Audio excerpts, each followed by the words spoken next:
Who the hell am I? Mr. Tyler. Before Tyler, the Creator, would break into the music scene as a member of the hip-hop collective Odd Future and create music that would later see him banned from the countries of the United Kingdom and New Zealand for multiple years. Yes! Yes. Look at this! Bro, Before Tyler, the Creator, would break out on his own as a rapper and recently land his first #1 spot on the Billboard Top 200 Albums chart with his newest self-produced album, Igor. It's funny, someone said, I saw a comment, no one cares that you produced and arranged it. Tyler, the Creator, has been making music since he was a kid, creating albums and covers and track lists out of nothing more than paper and crayons. Despite not having a dad around growing up, nothing was ever going to stop Tyler from becoming a creative force. But it might surprise you to find out that for a long time, a whole bunch of people legitimately thought Tyler was doing more harm than good in the world of music. The way that I see things, you chose to be offended if you care more about stuff like that, you know what I'm saying? When his hip-hop skate collective Odd Future debuted, people found their liberal use of anti-gay slurs as homophobic, which made corporations fearful about signing deals with Tyler, venues afraid to book him, and countries literally willing to ban him for a full 5 years for lyrics that were dangerous enough to be classified as a terrorist threat. That is completely overboard. Over time though, Tyler has evolved and so has the world's perception of him. Tyler gradually moved away from the viral controversy of his early music to more conceptual and ambitious music that he would make on his own. Slowly but surely, he began to overturn not only people's opinions of his music, but their very idea of who he was as a person. Hey, what's poppin', guys? It's your boy Marlon Palmer, back at it again with a new episode, this one taking an updated look at the life and times of Tyler, the Creator. When we documented Tyler's story for the first time about 5 years ago, and now that we've even given him the epic treatment, since then he's finally dropped Igor and blew all our expectations out of the water yet again. Today I've gone back over his story and found new details that flesh out his come up. Don't forget to follow me on Instagram at DadDudeMcFly. Let me know what you guys think. Let's get into this video.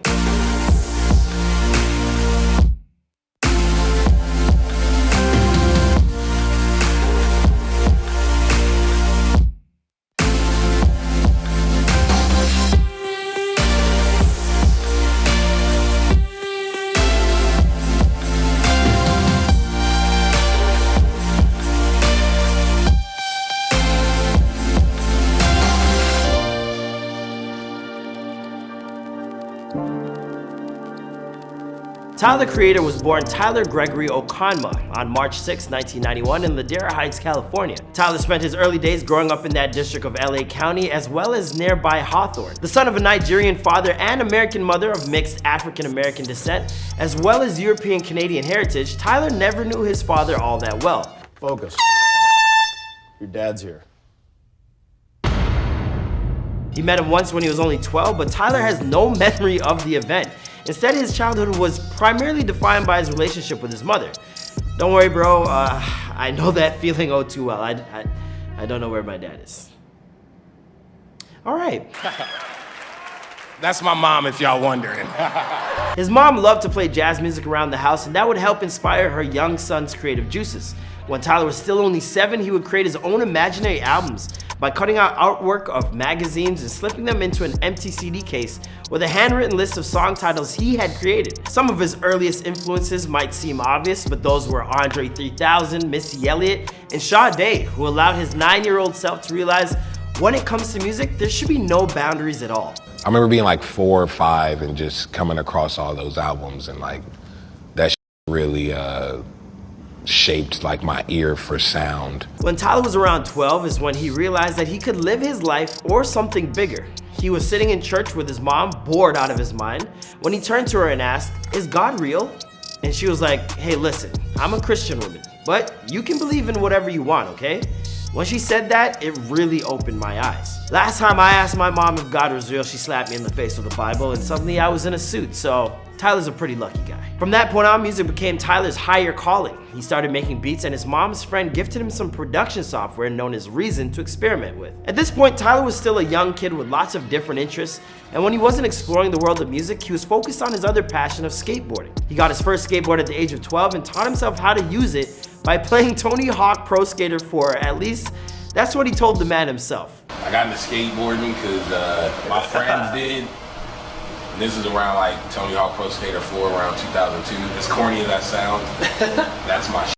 Imagine telling Tony Hawk, yo, I played Tony Hawk. That's great. By the time he was 14, Tyler caught sight of Pharrell playing the piano and decided that he would learn how to play as well.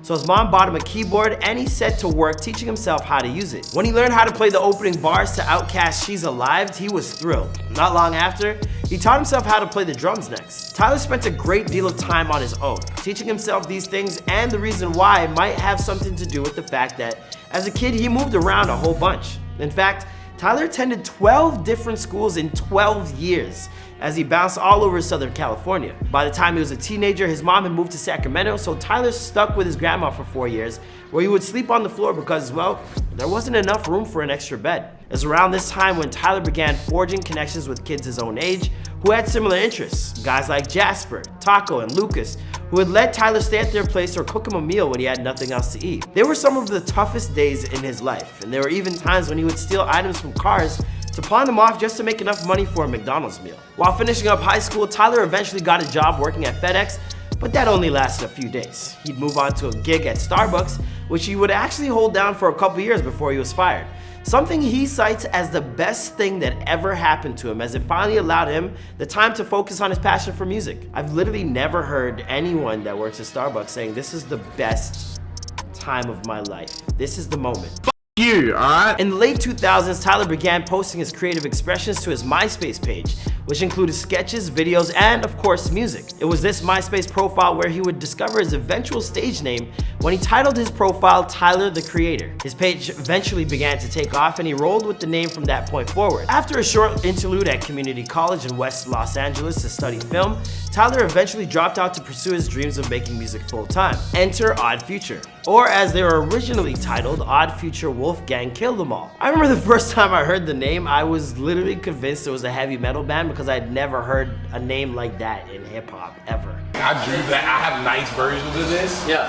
And that was one I just drew, like, I actually spray painted that shit. And for some reason, we just got a picture, cut it out, and just start using that for some reason. I don't know why. This is when Tyler's success story really began to take shape. Originally, the idea was something Tyler came up with in high school as a magazine where like-minded artists could share their stories, creations, and interests. Without the funds to get the idea off the ground, Tyler would pocket it for a few years. When the collective finally came to fruition, it was home to a number of acts that have since broken into the big leagues along with Tyler. Names like The Internet, Earl Sweatshirt, and Frank Ocean. Together, they offered a brand of goofy that was deliberately provocative and quickly found an audience online where their mixtapes, pop-up clothing shops, and jackass-inspired antics were a huge hit. When he was in the thick of it, Tyler believed that people were making Odd Future out to be something bigger than they actually were, but you simply can't deny their overall influence. Not only did Pitchfork declare in 2018 that Odd Future changed everything about the music game, but even Billie Eilish has taken to social media to let the world know that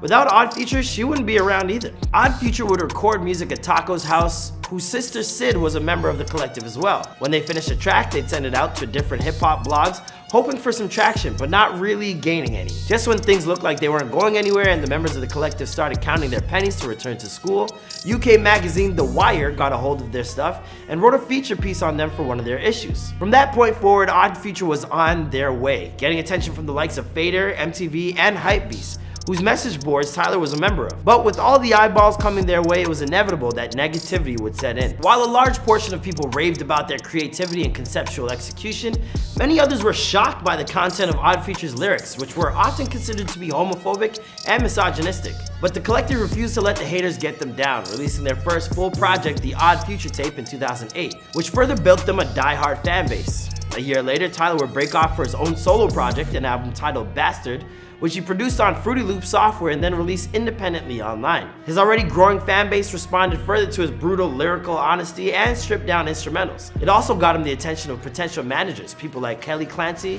and her husband Christian, who met Tyler in 2010. There were plenty of people looking to sign Tyler around this time, but Kelly and Christian won out by impressing Tyler with their ability to handle things and their frank honesty. Soon after came Tyler's breakthrough moment, the video release of his track Yonkers, the first song he ever recorded in a professional studio. Whether it was the infectious beat, the wild and violent lyrics, or the shock sensation of seeing Tyler eat a live cockroach on camera, This video had a little bit of something for everyone, it seemed. Oh, and a lot of people also thought he was demon possessed. No big deal.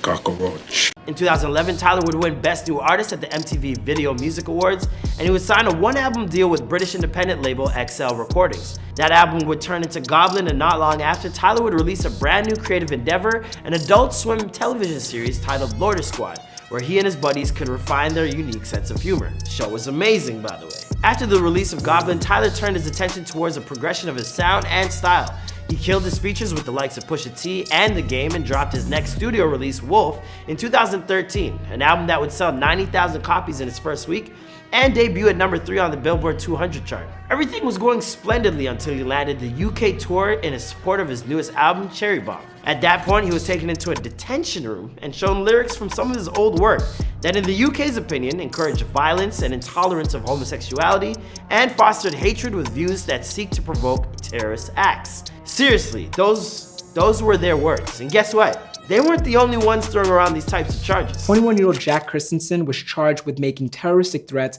after writing lyrics from Tyler the Creator's Radicals on a flipboard in the school's library. Let's just thank God they didn't find his essay on Eminem lyrics. We'd never see that young man again. A few months prior to this, even the country of New Zealand had taken the steps to ban the entire Odd Future collective. As frustrating of a setback as that must have been for Tyler, he still managed to turn himself into the creative director of his own universe these last few years. Not only is his music career booming, but he has a ton of side projects on the go as well. There's his own music festival called Can't Flog Now, which he started in 2012 as a modest one-day event that now takes place over 2 days and sells something like, I don't know, 45,000 tickets. When we're not in the middle of a world pandemic, of course. He also sells his own golf clothing line at a store in LA that he owns and has partnerships with the likes of Lacoste and Converse. He's also opened himself up to the public even further in his music, like in his album Flower Boy, where he set the internet on fire by hinting that he had a potential relationship with a man. Considering his being blacklisted from 2 different countries for being homophobic, this was a huge 180.